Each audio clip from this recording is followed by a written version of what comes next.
Facente parte del territorio appenninico nel Levante ligure, la Valle Sturla, percorsa dall'omonimo torrente, confina a nord con la Val d'Aveto, a ovest con la Val Fontanabuona, a est col territorio spezzino della Val di Vara e con quello parmense della Val di Taro, a sud con la Val Graveglia. Questa collocazione di crocevia commerciale ha fatto sì che da sempre commercianti, banditi e pellegrini abbiano utilizzato per scambi e viaggi una delle molte diramazioni della via Francigena che dal Padano portavano al mare e lungo la quale erano sorti chiese, monasteri e luoghi di sosta per volontà di vari ordini monastici.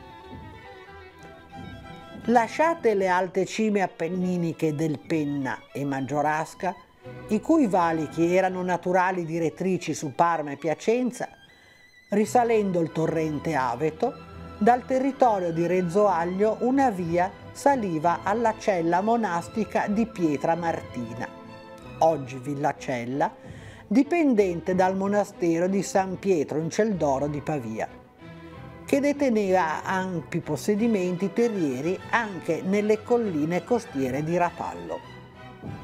Il piccolo cenobio, fondato dai Benedettini nel 1103 e dedicato a San Michele, dava assistenza ai viandanti, i quali, attraverso il Passo delle Rocche, scendevano al complesso monastico di Borzone, eretto dai monaci di Bobbio sotto l'impulso del re longobardo Liutprando, e da qui a Borzonasca, ancora oggi centro principale della Valle Sturla, proseguivano poi verso la costa ligure, in un territorio ispirato e memore dell'opera di San Colombano.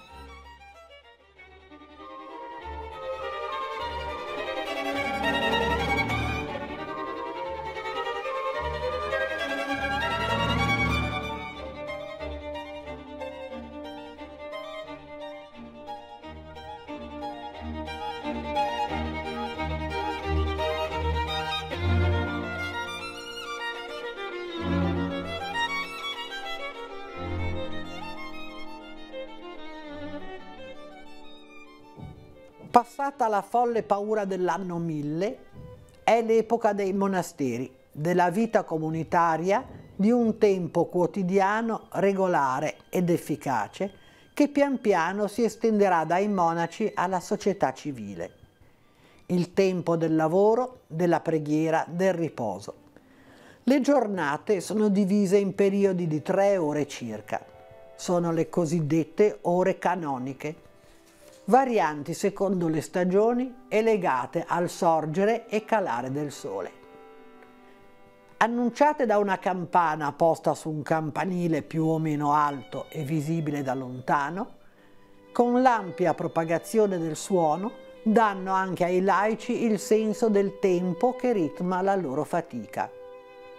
Si tratta per lo più di popolazioni contadine, facenti parte di un mondo che è in massima parte rurale, come lo sono i monasteri immersi nella solitudine dei campi, nella contemplazione della natura, nel recupero di una terra benigna ma abbandonata.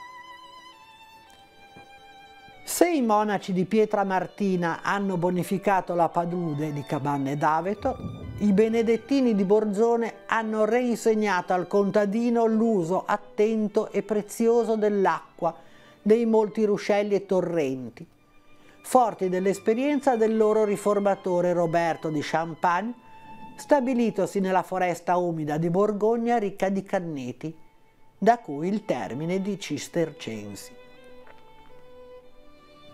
Terre abbandonate ed incolte, sotto l'impulso dei monaci, hanno ripreso a dare frutto, ossia speranza di vita per i contadini, abituati a subire le scorrerie dei signori e dei banditi, gli eventi e le calamità naturali. La rassegnazione è tipica delle comunità rurali e il proverbio "getta in terra e spera in Dio" dà una chiara visione delle difficoltà di popolazioni per le quali unico conforto rimane la preghiera implorante nelle erogazioni. L'attività dei monaci benedettini di Borzone è improntata alla concretezza, all'introduzione di nuove colture, al recupero di quelle abbandonate o inselvatichite come il nocciolo, al miglioramento dei castagneti, al dissodamento dei campi. È un'opera di lavoro pratico oltre che di cura religiosa. Nei boschi troverai qualcosa di molto più grande che nei libri. Gli alberi e le pietre ti insegneranno quel che non apprenderai mai dai maestri. Così scrive in una lettera San Bernardo. E il bosco monastico ha un significato ed un ruolo primario. È gestito e sfruttato dai monaci in modo razionale per conservarne le risorse e norme severe sono emanate specialmente per i boschi collinari, fonte di legna e di pascolo. È luogo di meditazione e riposo o di incontro con la protezione divina letta nelle pietre scolpite o segno al viandante della vicinanza di un convento, come può essere per il volto di non facile attribuzione che si trova nel Bosco delle Rocche in prossimità della località di Zolenzi. I benedettini dedicano al bosco, spesso esteso attorno o nei pressi del monastero, la stessa cura che dedicano al loro orto.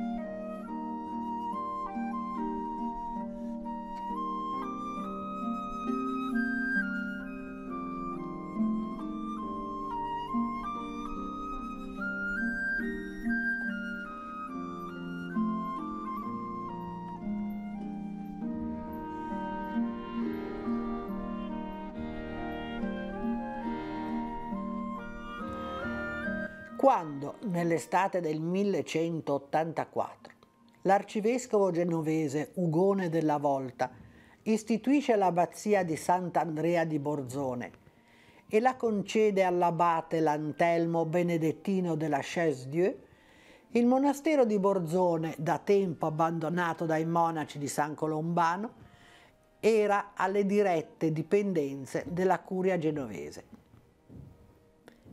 ma conservava tutto quanto le apparteneva nella vallata dello Sturla, nelle zone limitrofe, su Santa Maria del Taro e in Lunigiana, sia come privilegi, chiese, monasteri, terreni ed ospitalia. Da sempre era competenza del monastero la dignità del fonte battesimale, con la conseguenza che ogni anno, il sabato santo, il clero dipendente, compreso quello di Santa Maria del Taro, affluiva a Borzone per la rituale benedizione del fonte e parimenti avveniva per la processione in occasione della festa di San Giorgio, forse prima dedicazione del monastero. Agli abbati di Borzone competeva il compito di inviare monaci alle chiese dipendenti, organizzare le celebrazioni settembrine in onore della nascita di Maria, richiamare in convento sacerdoti e monaci. Borzone ha pertanto importanza in tutto il territorio, importanza valorata dai rapporti intessuti dagli abbati con le potenti famiglie del tempo.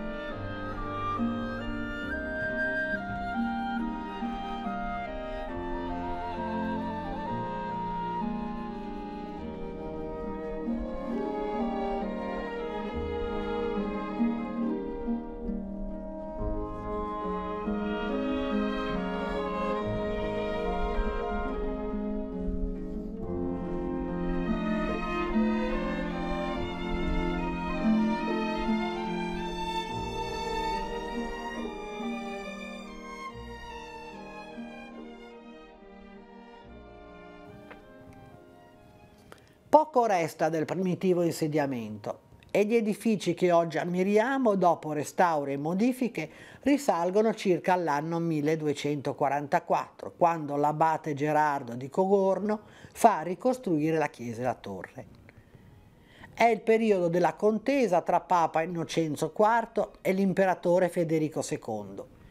E forse anche l'abbazia di Sant'Andrea non è lontana dalle questioni politiche e di potere, dato che proprio dalla potente consorteria fliscana proverranno per secoli gli abati eletti nella persona di molti membri della famiglia Ravaschieri. Con la morte dell'ultimo abate, Alessandro Ravaschieri, nel 1535, termina la presenza dei monaci della Chaise-Dieu sul territorio di Borzone.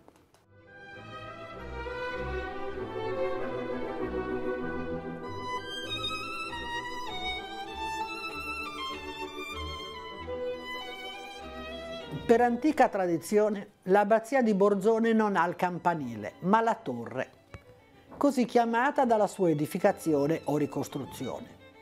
Presenta nella parte inferiore un tessuto costruttivo in pietra bugnato con evidente caratteristica di robustezza delle opere fortificate, tanto che da alcuni studiosi si ritiene la ricostruzione attuata sui resti di una precedente torre militare. Nel suo insieme gli edifici del complesso sono costruiti in mattoni, la cui terra d'impasto è d'origine locale. Evidentemente era stata allestita in loco una fornace apposita, onde evitare il trasporto da fondovalle. Pietra arenaria e marmi di luni completano i motivi architettonici che sono in massima parte eseguiti sapientemente in mattoni e malta colorata.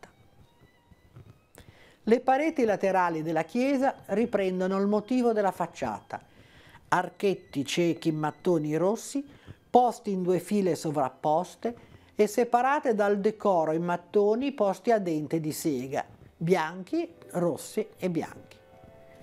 L'interno della chiesa, così tipica nell'uso alternato di pietre e mattoni, riprende i motivi architettonici dell'esterno, nelle parti liberate da sovrapposizioni e modifiche attuate nei secoli.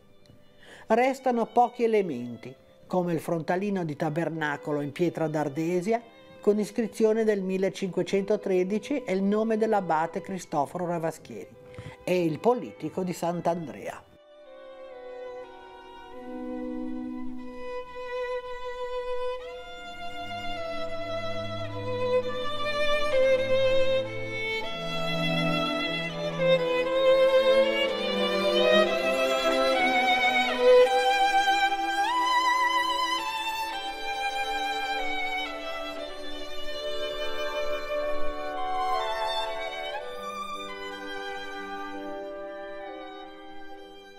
Una leggenda locale racconta che sul territorio vi furono dei frati benedettini, un tempo venuti dalla Francia, e che nascosero in un antro del massiccio delle Rocche di Borzone un favoloso tesoro, per proteggerlo dalle ruberie da parte degli abitanti, che, si dice, fossero allora dei banditi. I frati costruirono una piccola fortezza e nelle fondamenta della stessa occultarono il tesoro. Costretti poi a lasciare il territorio, i monaci non ebbero la possibilità di ritirare quello che avevano nascosto e non rivelarono a nessuno dove era il nascondiglio.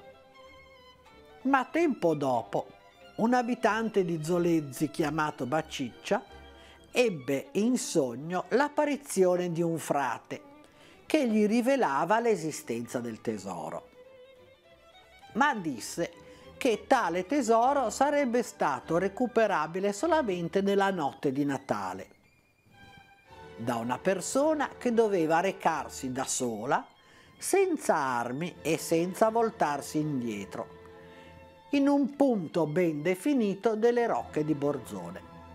Qui un misterioso cane rosso gli avrebbe indicato con precisione dove era nascosto il tesoro. Alla mattina Baciccia si svegliò, aspettò il Natale e seguì le istruzioni ricevute in sogno. Ma mentre stava per cominciare a scavare nel punto indicatogli dal cane rosso, quest'ultimo, con ululati spaventosi, cominciò a trasformarsi in un essere minaccioso e sempre più grande. Fu tale il terrore del Baciccia che cadde svenuto a terra. Gli abitanti di Zolenzzi lo trovarono il mattino dopo, ormai morente, e le sue parole sconnesse parlavano di un misterioso cane rosso che si era scambiato in uno spaventoso gigante. Ancora oggi questa leggenda è raccontata dagli abitanti di Zolenzzi, che ricordano appunto il fatto del Baciccia dal cane rosso.